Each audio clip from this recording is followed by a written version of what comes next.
Tengo a Patricia. Patricia, la verdad es que tiene un perfil de criminología. Ella es criminóloga.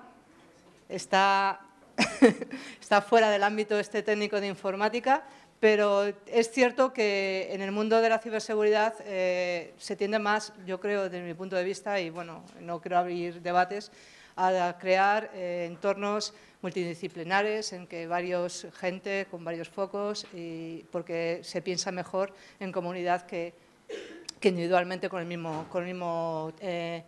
foco. Ella, bueno, os he dicho que es criminóloga, su trabajo de fin de máster hablaba sobre análisis de ransomware, de los ciberdelincuentes que se dedican a hacer ese tipo de cosas. Empezó con seguridad física y como ahora casi todo está en la red, pues se ha ido directamente a Internet. Así que venga, os dejo ya con ella. Gracias.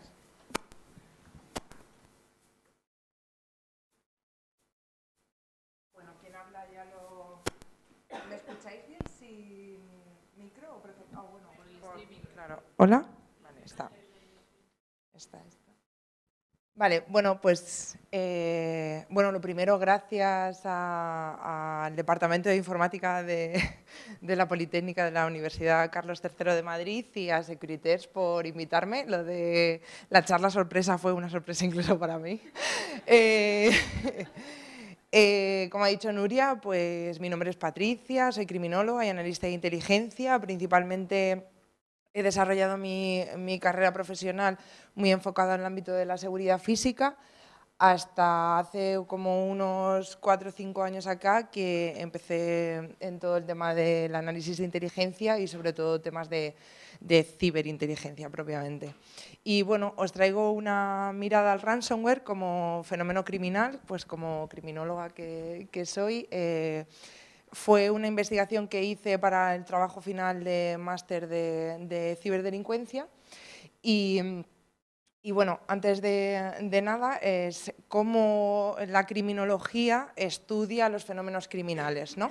En este sentido, los objetos de estudio de la criminología, en los 4 que se centra, es el delito, la propia víctima, el victimario o atacantes en este caso y el control social, que son todas las medidas que se pueden poner tanto a nivel preventivo como luego a nivel reactivo o incluso para perseguir este tipo de delincuencia o estos fenómenos delictivos, pues todo lo relacionado con el control social.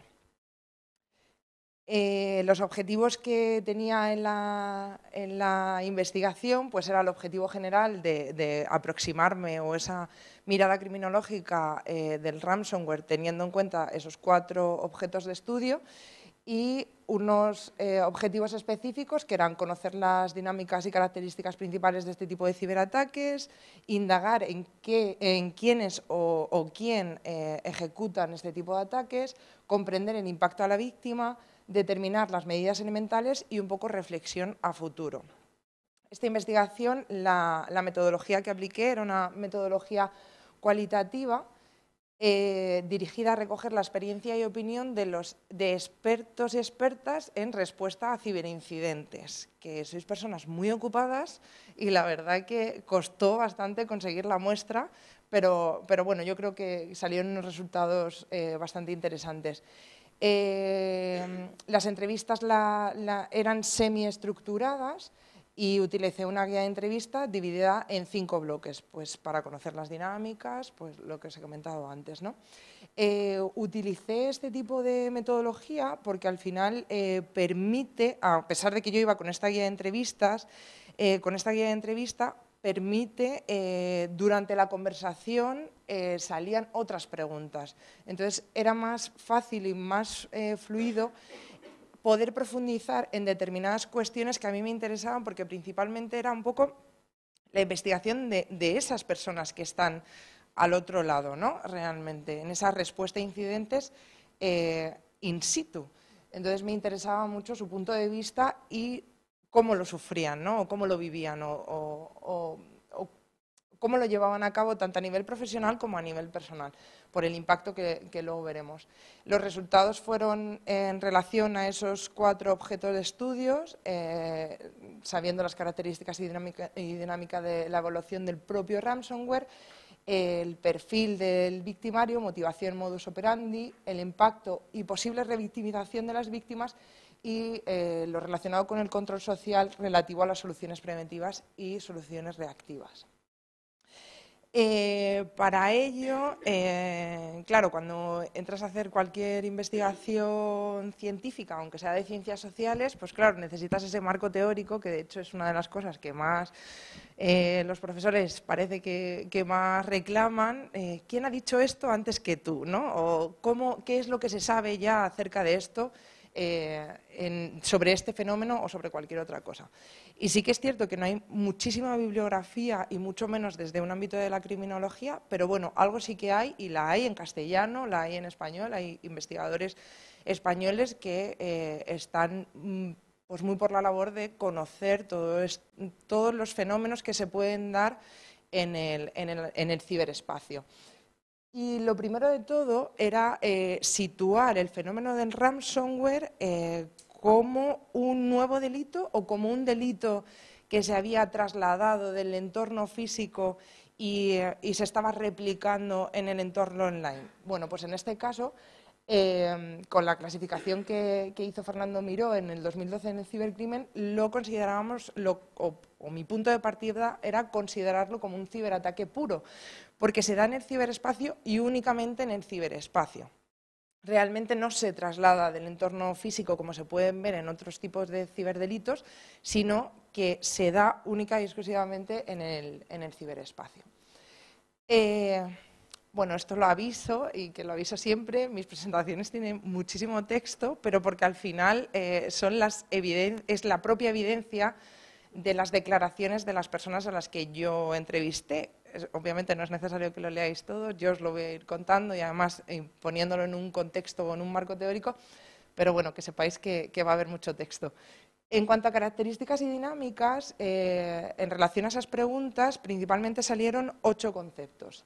Amenazas, beneficio económico, malware, rescate, cifran, extorsionan, filtrado de datos y acceso de manera ilegítima a los sistemas. Y aquí entonces yo desarrollé, porque claro, yo decía, pero una definición del ransomware hoy en día, y entonces a raíz de estas declaraciones, pues propuse o propongo esta definición. Es una amenaza a la ciberseguridad manifiesta a través de la ejecución de un malware tras la intrusión en un sistema informático que persigue en primer lugar la extracción o robo de información valiosa del sistema comprometido y posteriormente realiza un cifrado del mismo, con lo que provoca la interrupción, a partir de la cual los cibercriminales solicitan un rescate económico al legítimo propietario para la recuperación. Y todo esto bajo la extorsión de exfiltrar la información robada si no se realiza ese pago. Es una definición un poco extensa, pero sí que es cierto que de hoy en día, cómo se están dando este tipo de ciberataques, sí que podría ser bastante completa. Porque claro, a mí también, en este marco teórico que os decía, yo decía, bueno, pero esto del ransomware, ¿desde cuándo? ¿O cómo es considerado o desde cuándo está considerado de esta forma? Bueno, pues más o menos, en cuanto a la literatura que yo pude ver, pues desde 1989, con el que se consideraba el primer ransomware que distribuyó Joseph Pop en una charla pues en un congreso sobre el SIDA, y fue un ransomware distribuido a través de disquete, pues desde aquel, que parecía un poco por la broma, hasta hoy en día, pasaba por 1996 con un artículo, un paper que publicaron John & John sobre una prueba de concepto donde utilizaban la criptografía por primera vez para el desarrollo de código, para el desarrollo de software. Que aquí fueron las primeras veces que surgió el concepto de criptovirología y extorsión criptoviral. Tuvieron que pasar 10 años para que esa tecnología o esa capacidad o esa posibilidad de desarrollo de este tipo de software para que empezaran en 2007 a distribuirse los ransomware tipo Locker o tipo cripto, o los tipo CryptoLocker que hay ahora, ¿no? También el avance o la evolución que ha permitido esa evolución cuantitativa y cualitativa se dio con la llegada del Bitcoin en 2008 y todo lo relacionado con las criptodivisas para esa forma de pago, porque pasábamos de esas tarjetas prepago que los atacantes pedían como rescate o utilizando West Union y demás plataformas para ese intercambio de dinero, a ya entrar en todo lo relacionado con las criptodivisas. Y luego cuando saltó a la fama y todo el mundo empezó a conocer lo relacionado con el ransomware fue con el famoso WannaCry en 2017 y ya llegamos a hoy en día que Darktracer da una cifra de ataques reconocidos o que las fuentes de las que bebe Darktracer nos ha podido facilitar de más de 6.500 ataques registrados desde el 2019. Claro, aquí no tenemos en cuenta ni la cifra negra, que son todos estos ataques que o bien los atacantes no publican o bien las víctimas no denuncian, y luego, si nos ponemos a contar los que no han tenido éxito, los intentos de ataques de ransomware probablemente sean muchísimos más.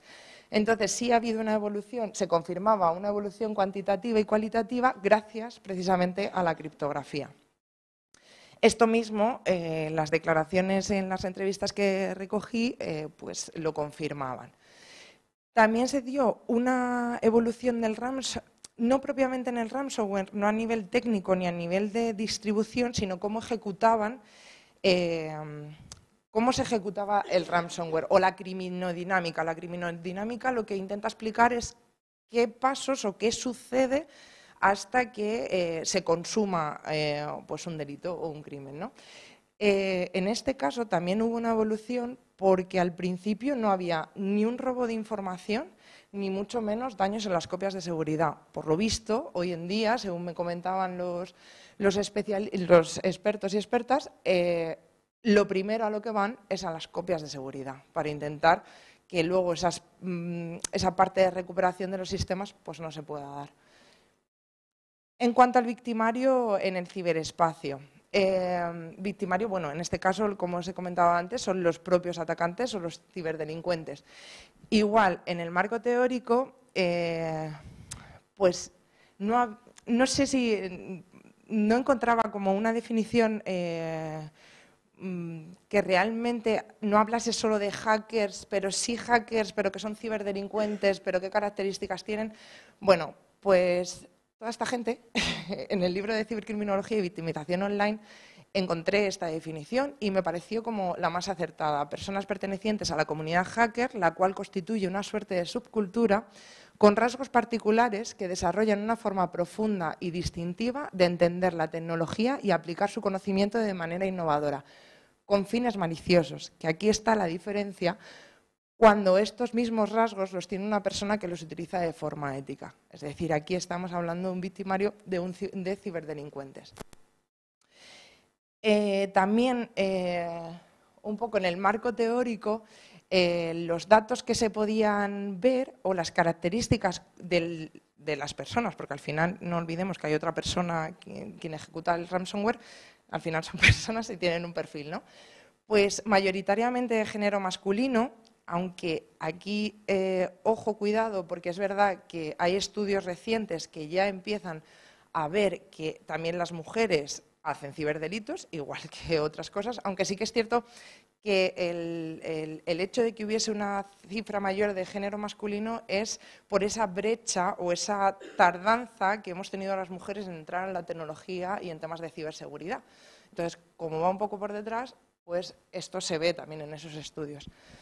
La edad, el perfil técnico y no técnico y el estatus socioeconómico eran hitos muy importantes a tener en cuenta en los perfiles y depende del tipo del ciberataque o del rol que desempeñan en los grupos de crimen en el ciberespacio. Y luego una de las cuestiones muy importantes es el perfil sociodemográfico. Aquí podríamos diferenciar cuatro grupos de países. Si hay un bajo desarrollo económico y una alta brecha digital, la participación en el ciberdelito o en la ciberdelincuencia es prácticamente nula, porque no tienen capacidad o no tienen posibilidad. Los que podrían considerarse en el grupo 2 son especialistas en estafas graves, pero poco sofisticadas. Ejemplo de ello son países como Islandia o Nigeria. En el grupo 3 estaría la piratería y el spam como una ciberdelincuencia menos grave, que podrían estar ejemplificados en países como Estados Unidos, Japón, China y Canadá. Que esto es muy relativo, porque claro, a partir de piratería o spam, a saber, o sea, qué otras cuestiones. Y bueno, a lo mejor el ejemplo de China, teniendo en cuenta que probablemente sea uno de los que mayores APTs tiene, pues bueno, ahí igual es que no está del todo contrastado. Y el grupo 4, los especialistas en phishing, que tenemos a Rusia y Brasil a la cabeza realmente. Esto mismo sí que lo confirmaban los expertos a los que entrevisté y hablaban de ese perfil técnico y no técnico en función del rol que pudiesen tener, hablaban de ese estatus socioeconómico, hablaban también de la posible nacionalidad o dónde pudiesen estar ubicados en función del rol que cumplían, porque claro, todo esto del rol viene porque la mayoría de todos me comentaron que este tipo de ataques, los operadores del ransomware en concreto, se da en grupo. La mayoría de estos ataques es grupo de delincuencia organizada realmente, destacando sin lugar a duda lo relacionado con el ransomware as a service o la forma de organización del ransomware as a service, que de hecho lo comparaban con las mafias tradicionales, con compañías, con empresas bien organizadas, y aquí es donde vemos que un perfil técnico no es lo mismo, es quien puede desarrollar esa pieza de malware, que quien la puede ejecutar, que quien puede patrocinar este tipo de ataques, y aquí entonces también difiere tanto en si ese perfil es técnico o no técnico, qué edad tiene o qué estatus socioeconómico tiene. La motivación del victimario del ransomware, la pasta, amigos y amigas, esta es la motivación principal.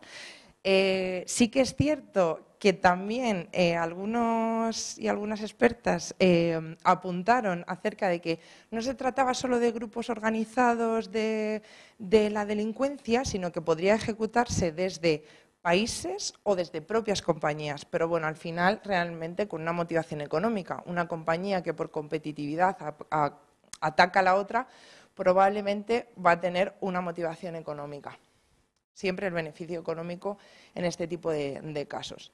El modus operandi, pues lo que determinaba es que siempre se hacía en un proceso, lo que podríamos llamar la cadena de ataque, kill chain, que cada uno de los grupos pueden ejecutar determinados pasos, pero principalmente la clave era eso, que es un proceso que podría llegar a ser como una concatenación de ataques, que no simplemente es el ataque de ransomware, sino que tienen que suceder otras cuestiones u otras formas de ataque para poder llegar a ejecutar finalmente la pieza de malware.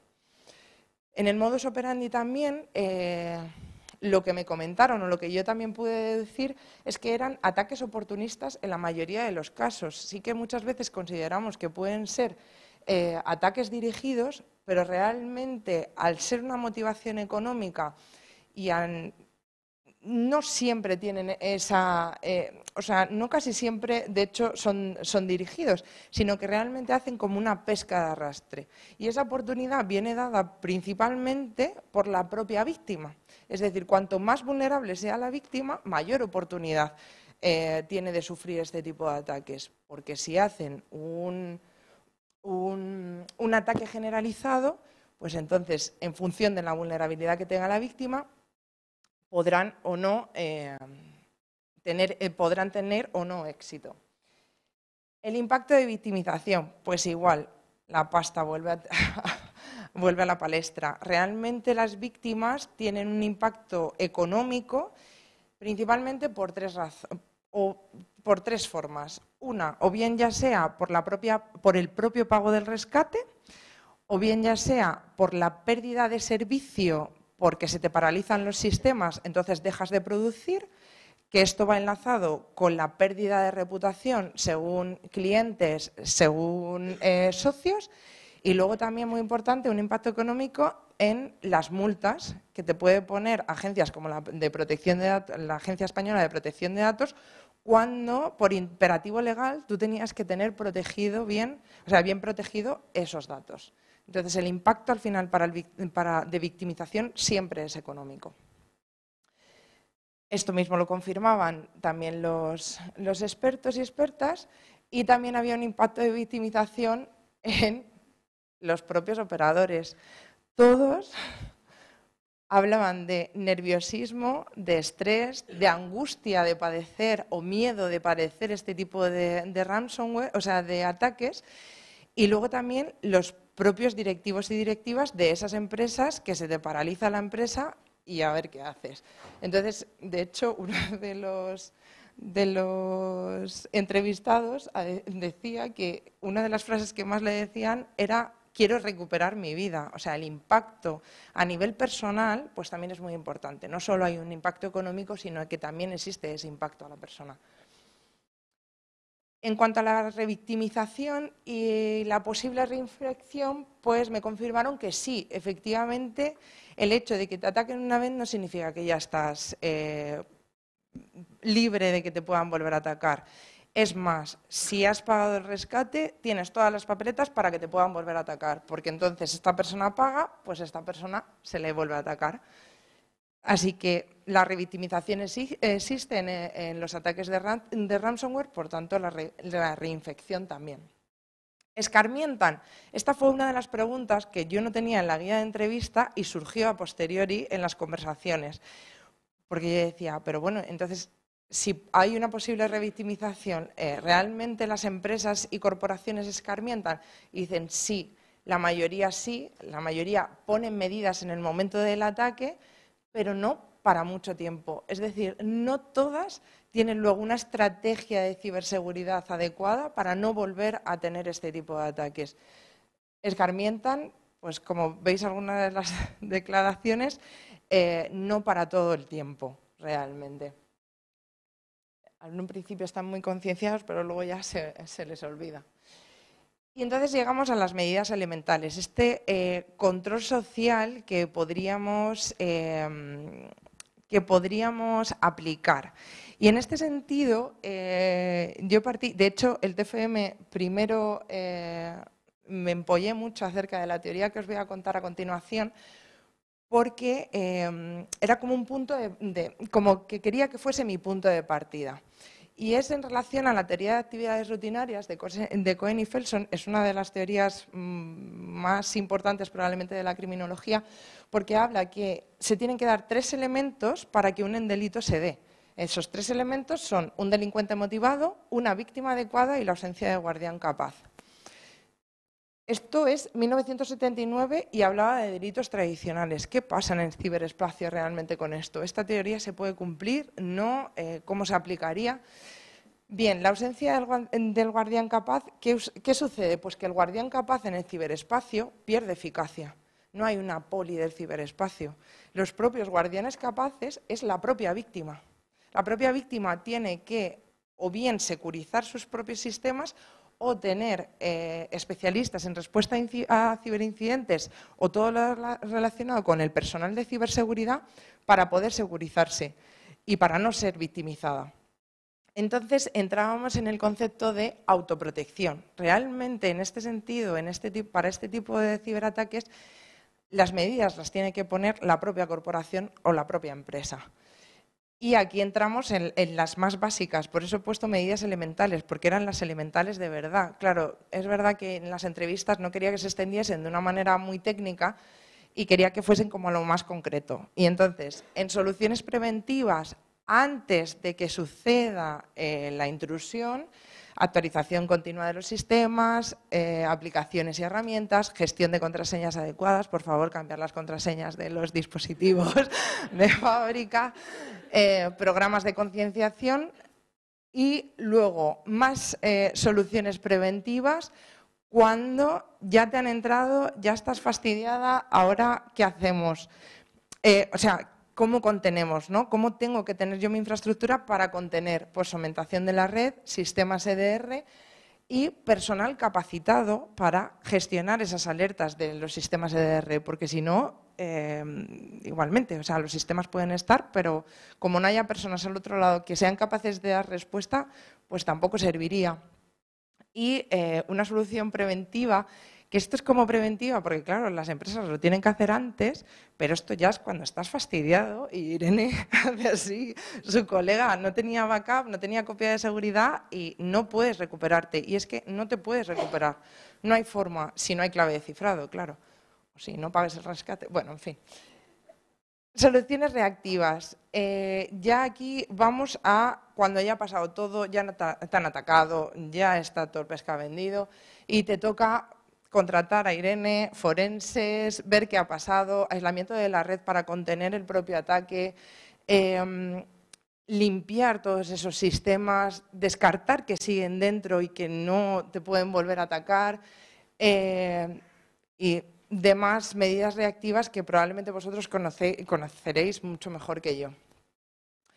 Y solución de recursos humanos. Esto, claro, casi era más un reclamo que las personas entrevistadas me comentaban y es que se necesitan personas que gestionen esas tecnologías de securización que las empresas están empezando a implementar y necesitamos procedimientos para que la gente tenga claro en todo momento qué es lo que tiene que hacer.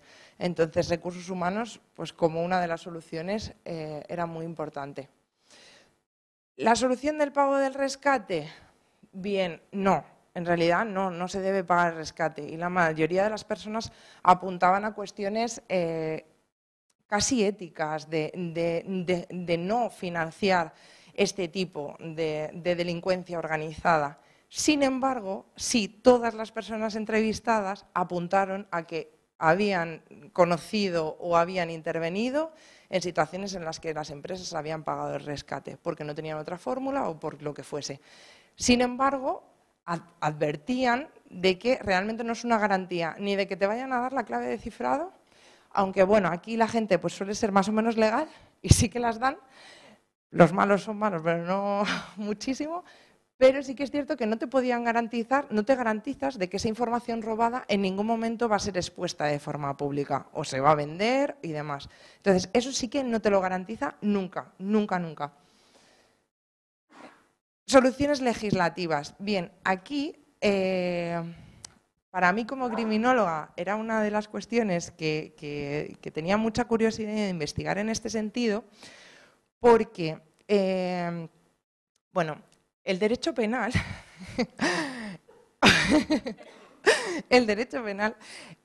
su mayor motivación de la existencia es para una prevención general, es decir, que sea disuasorio para decir a la gente, oye, que es que si haces esto mal, te pueden condenar a esto, o, oye, te puede pasar esto otro.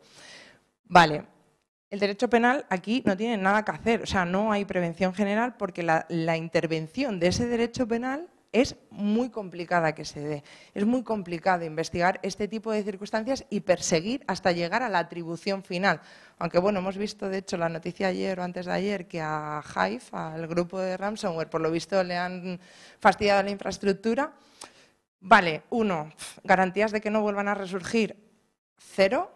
Y a nivel de atribución concreta a personas, es decir, la intervención del derecho penal solo se puede dar contra personas. Pues bueno, ya veremos, alguno seguro que cae o alguna seguro que cae, pero en general es complicado. Y de todas maneras, yo dije, bueno, pues tengo que investigar acerca de esto. Bien, pues no hay literatura acerca de la intervención del Estado, la intervención del derecho penal en cuanto a el ransomware. O sea, sí. Hay un código penal que con la reforma del 2015 está claro que está tipificada la intrusión, el daño en los sistemas y demás. Pero yo decía, ¿pero cómo cómo es esa aplicabilidad? ¿Cómo realmente se da? Bien, pues los expertos en ningún momento me mencionaron la intervención del derecho o la intervención del Estado a la hora de perseguir o solucionar o que más condena para este tipo de delitos. No, en ningún momento. De hecho, la única declaración que hay es en relación a la protección de datos y es decir, la aplicación del castigo o del derecho penal contra la propia víctima. Es decir, vamos a obligar a que las víctimas, en este caso las empresas, securicen más sus sistemas para que no le pongamos luego multas de protección de datos. Entonces, bueno, pues es curioso, pero así está de momento la historia. Y luego, en relación a las reflexiones del futuro, pues sí que es verdad que bueno, todos afirmaban de un aumento cuantitativo acerca de los ciberataques. Se presupone que van a seguir aumentando. ¿Por qué? Porque es rentable. Porque al final, hasta que deje de ser rentable, y de momento no tiene pinta de que vaya a dejar de ser rentable en ningún momento, va a seguir existiendo y con un aumento cuantitativo. En cuanto a la sofisticación, pues igual, en la medida que vaya aumentando en las medidas de seguridad que vayan poniendo, implementando las empresas, pues si es que eso tiene más tiempo probablemente que nosotros. Entonces investigan, yo creo que más rápido, y por tanto la sofisticación puede ser mayor. Evolucionará en función de lo que evolucione en la propia tecnología. Y bueno, porque igualmente, aunque no aumente la sofisticación, les sigue sirviendo a los ciberdelincuentes lo que ya hay. O sea, realmente no hay una securización muy elevada. Y en cuanto a las... Yo preguntaba acerca de la posibilidad de aumentos de capacidades defensivas o cómo a nivel de país incluso podrían hacer. Y aquí no hacían tanto una reflexión a futuro, sino más una reflexión a pasado. Y lo que me comentaban era que sí, que algo ha mejorado la cosa, que la gente está más concienciada, que tal, pero no me contestaron realmente a si habría una mayor capacidad defensiva, que entendemos y esperemos que sí. Y en relación a el futuro también, y esto también era bastante reclamo, más que cualquier reflexión, era la colaboración público-privada y la colaboración internacional para resolver este tipo de ataques. Y nada más, en realidad una última reflexión de por qué este tipo de investigaciones, ¿no? ¿Qué hace una criminóloga? Pues investigando este tipo de cuestiones, pues principalmente porque es necesario conocer para entender y entender para prevenir. Y nada más, muchas gracias.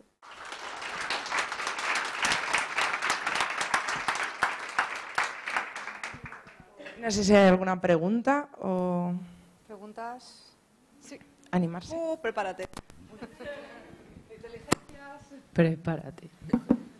Bueno, lo primero que quería hacer es una reflexión que me ha parecido muy interesante, que en tu charla, que además me ha encantado, me ha parecido genial que desde la criminología también se valoren este tipo de actividades, es cómo, si nos damos cuenta, cada una de las disciplinas que hemos hablado aquí, que no son todas de ciberseguridad, al final estamos todas vinculadas. Tú comentabas de Irene, comentabas antes de la compañera. Al final todos estamos vinculados y cómo tenemos que trabajar todos de manera común, porque al final los malos siempre van un paso por delante porque ellos tienen una ética y cruzan unas líneas que a nosotros nos cuesta mucho imaginarnos que vamos a cruzarlas.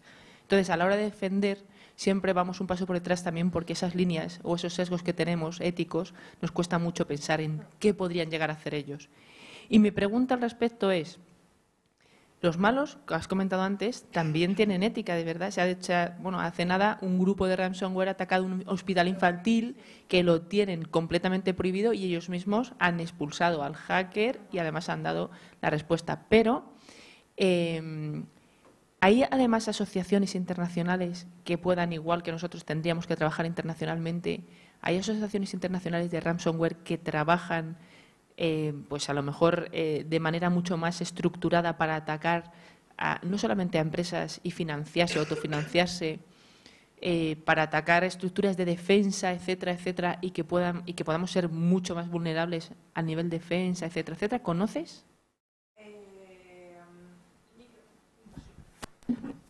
Sí que es cierto que probablemente las haya, y me explico.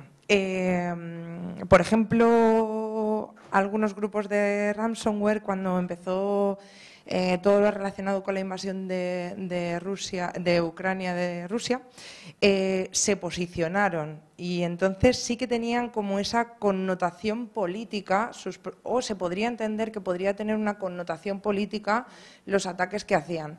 Pero realmente este tipo de victimario va al dinero. Es que donde esté la pasta es donde van a ir.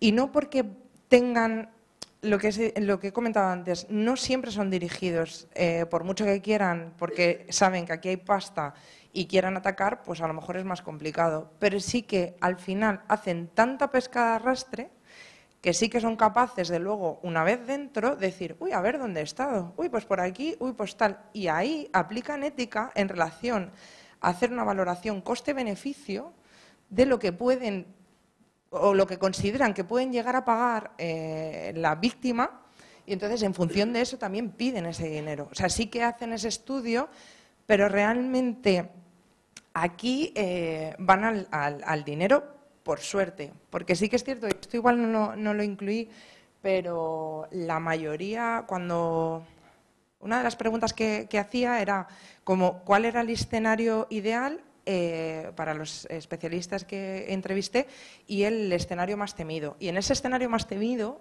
todos me confirmaban o me decían acerca de el posible ataque a una infraestructura crítica. Claro, eso en realidad tiene una cuestión muy disruptiva en cualquier país. Pero en principio, aunque sí que se ha hecho, porque sí que conocemos que ha habido ciberataques, pero en relación al tipo de ataques ransomware, es decir, que al final lo que pretenden es que haya un rescate posterior. Piden una recompensa económica. Imagínate la mayoría la recompensa económica que podrían conseguir si atacan la infraestructura crítica de cualquier país. En España estamos recibiendo ciberataques continuamente y estamos prácticamente en bragas en esa situación, o sea, en ese escenario. Sí. Pero igual alguien aquí puede aportar algo más de mi respuesta, pero yo en principio que sepa, no ha habido grupos que hayan cruzado esa línea. O sea, sí conozco de ciberataques críticos en países, pues un país entero, pues no sé si fue Letonia o Lituania en 2004 o 2014, me lío con los números, que se quedó apagado completamente, o sea, apagón, pero no fue un ransomware. O en Irán con las centrifugadoras de uranio, pero son ataques realmente disruptivos. No es un ataque de ransomware donde te extorsiono para que tú recuperes. Si a mí no me importa que tú tengas estos sistemas, lo que quiero es que me pagues para que tú los recuperes. Esta es la cosa. Gracias. Pues sí, la verdad es que el peor ataque que podemos tener es el ataque de ransomware. Por lo menos desde mi institución sufrimos cada día. O sea, en el momento que, sabiendo que hay personas que... Yo trabajo aquí en la Carlos III y compañeras mías han sufrido en otras universidades. Lo peor que tenemos las instituciones públicas es que no pagamos. O sea, y los ciberdelincuentes lo saben. No vamos a pagar, no tenemos dinero. Entonces, yo creo que sí se sirven de la información extraída para luego venderla. O sea, la información en el mercado negro, por decirlo así, en la dark web y demás, tienen bastante más valor que incluso lo que podamos pagar. Entonces, ahí se pueden recibir por dos vías, ¿no? La verdad es que son esto, para los que trabajamos aquí nos sufrimos, sufrimos. Sí, bueno, es que tenemos unas infraestructuras muy buenas para no solo atacarnos, sino luego encima atacar. O sea, y bueno, pues esto ya huele a fin, a bien. Pero bueno, todavía nos quedan más sorpresitas. Bueno, muchísimas gracias, Patricia.